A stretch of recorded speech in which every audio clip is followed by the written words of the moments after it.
सामाजिक कार्यकर्ते मोहन केदार राष्ट्रवादीत, सुधाकर घारे यांचे मानले आभार। सुधाकर घारे 100 नाही तर 100% आमदार होणार, सुरेखा खेडकर यांचा विश्वास।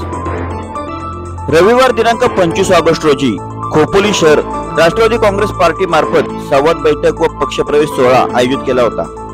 यावेळी राष्ट्रवादी अजित पवार गटाचे उपजिल्हाध्यक्ष सुधाकर घारे यांच्या कार्यप्रणालीवर विश्वास ठेवून खोपोलीचे माजी नगरसेवक कमालभाई पाटील यांच्यासह खोपोली शहरातील विविध समस्यांवर आवाज उचलणारे व सामाजिक कार्यकर्ते म्हणून ओळखले जाणारे मोहन केदार यांनी प्रवेश केला।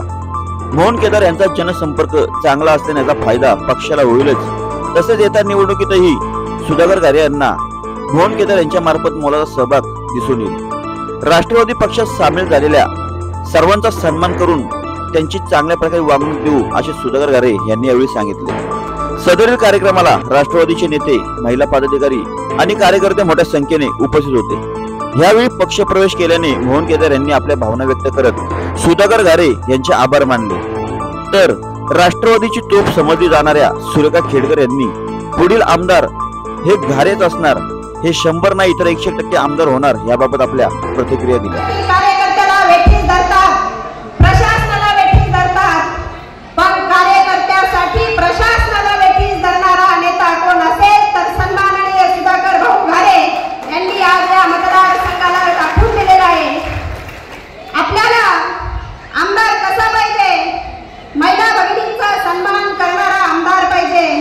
गोरगरिबांच्या सुखदुःखात धावून जाणारा आमदार पाहिजे।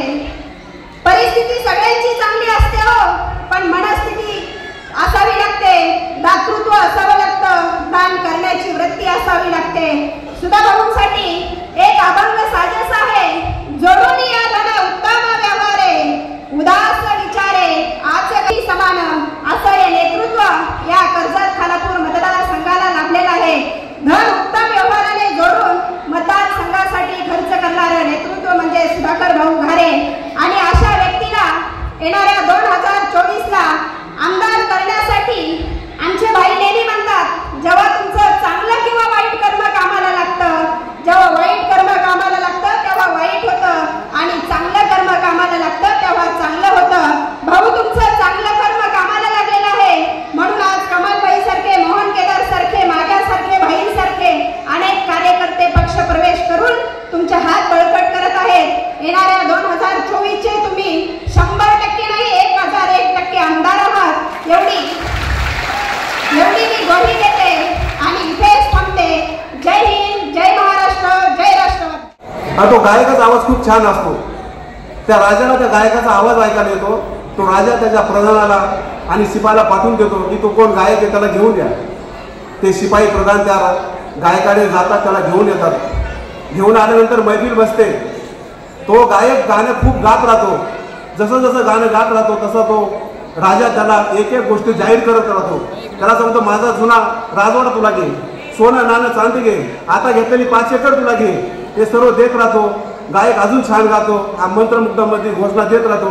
मैफिल संपते, तो राजा घरी जातो, घरचे पण खुश होतात की राजाने आज आपल्याला एवढं जाहीर केलेलं आहे।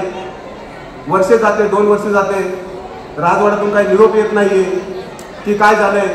शेवटी तो गायकच राजवाड्यात जातो की साहेब असं असं मी गाणं गायलं होतं, त्याचं काय झालं पुढं।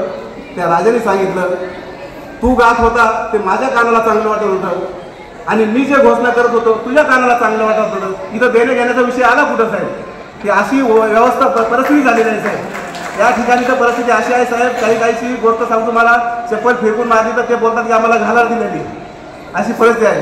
तरी मला आपण पक्षात घेतलं, प्रवेश दिला, त्याबद्दल मी आपला आभारी आहे आणि मला 2 बोलण्याची संधी दिली त्याबद्दल धन्यवाद। जय हिंद, जय महाराष्ट्र, जय राष्ट्रवादी।